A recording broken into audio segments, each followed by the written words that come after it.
Let's now speak to DW correspondent Tommy Walker, who joins us from Bangkok in Thailand, which neighbors Myanmar.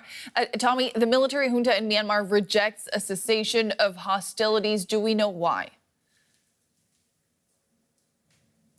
Well, one would have to think that it's to try and seize or retain some form of control. I mean, some experts believe that this is an opportunity for the military junta, which has violently cracked down in the last 4 years on resistant groups.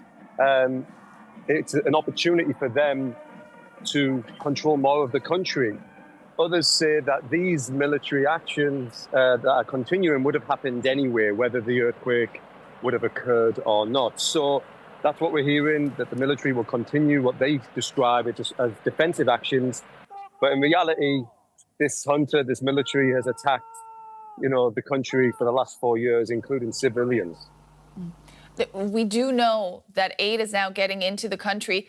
Do we know, though, if it's getting to all affected communities or only the ones under junta control? I think the initial aid that's coming into the country is going to cities which are under military control, Naypyidaw, Yangon. The questions and the concerns is that how much of this aid is going to go to affected areas which are not under military control.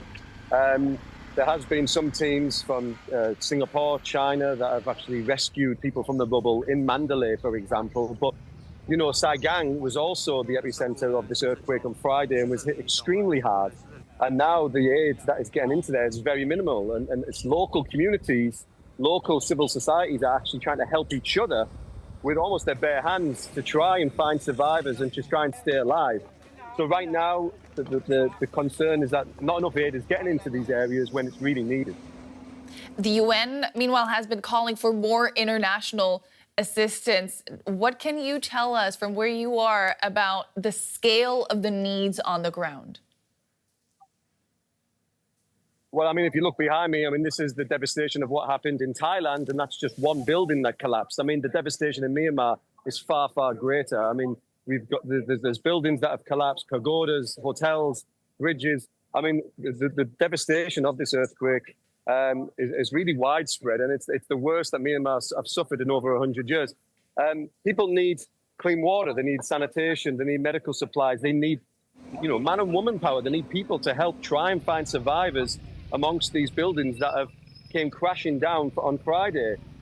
Food and assistance is needed, throughout. So it cannot be politicized here. The aid needs to go to all areas within Myanmar, whoever controls the territory. And that's what is needed. That's what needs to be the next step. That was DW correspondent Tommy Walker from Bangkok. Thanks so much, Tommy.